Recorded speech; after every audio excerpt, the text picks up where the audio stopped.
Just do it.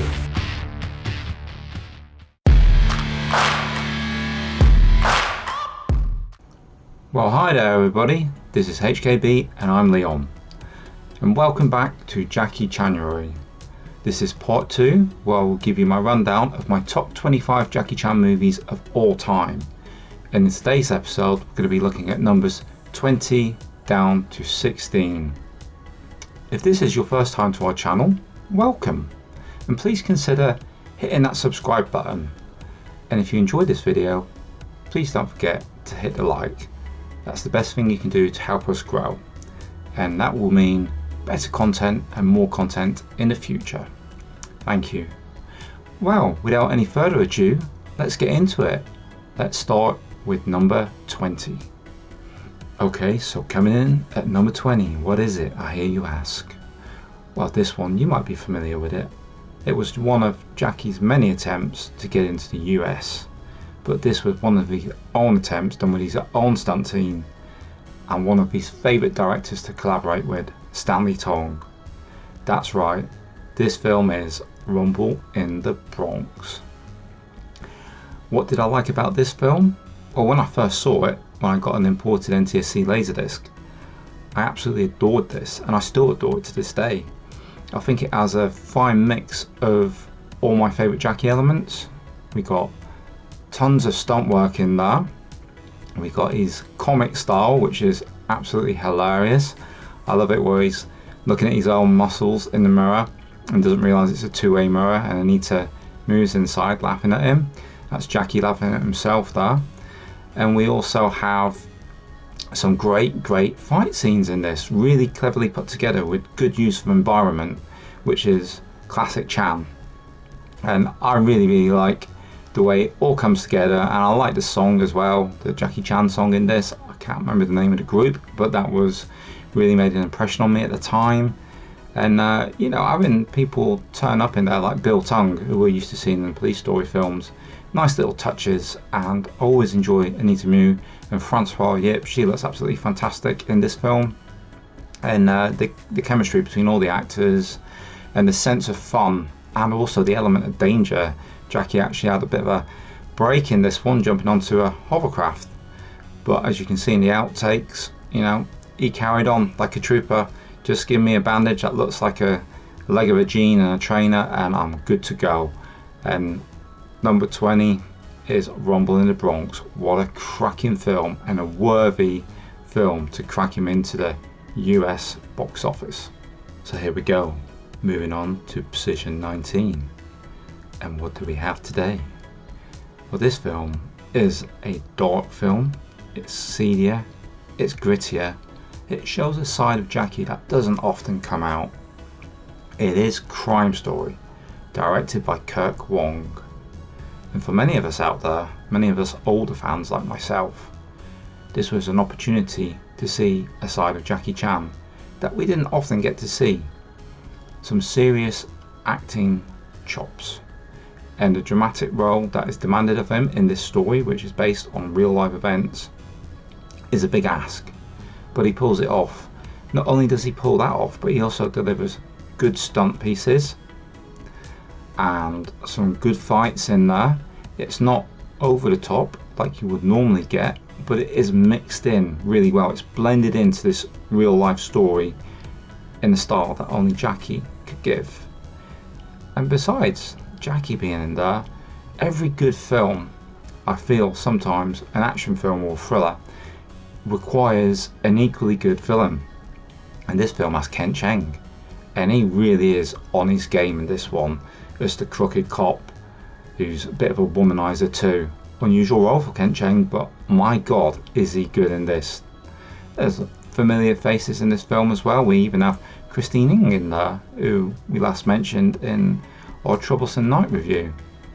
Crime Story is a rare type of film for Jackie, one where he's pushed dramatically but also delivers in buckets and spades. I absolutely love Crime Story. If you haven't seen it, I highly recommend checking it out. That is number 19. So for the 18th slot, we're moving 6 years into the future. We're going from 1993 to 1999. And after Rush Hour, Jackie went back to Hong Kong and delivered something that I found a little bit special. It is Gorgeous, directed by Vincent Koch. This film paired up Jackie with a very young Shu Qi, and I found the story ever so enthralling.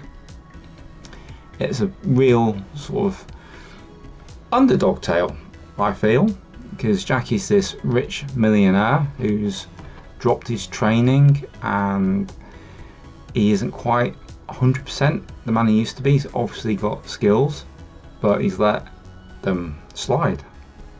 And his friend, that is a business rival, is trying to get on top of Jackie and he wants to bring him down a peg or two.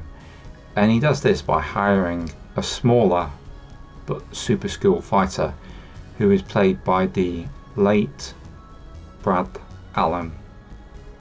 And Brad Allen and this was absolutely fantastic, a real nemesis for Jackie Chan.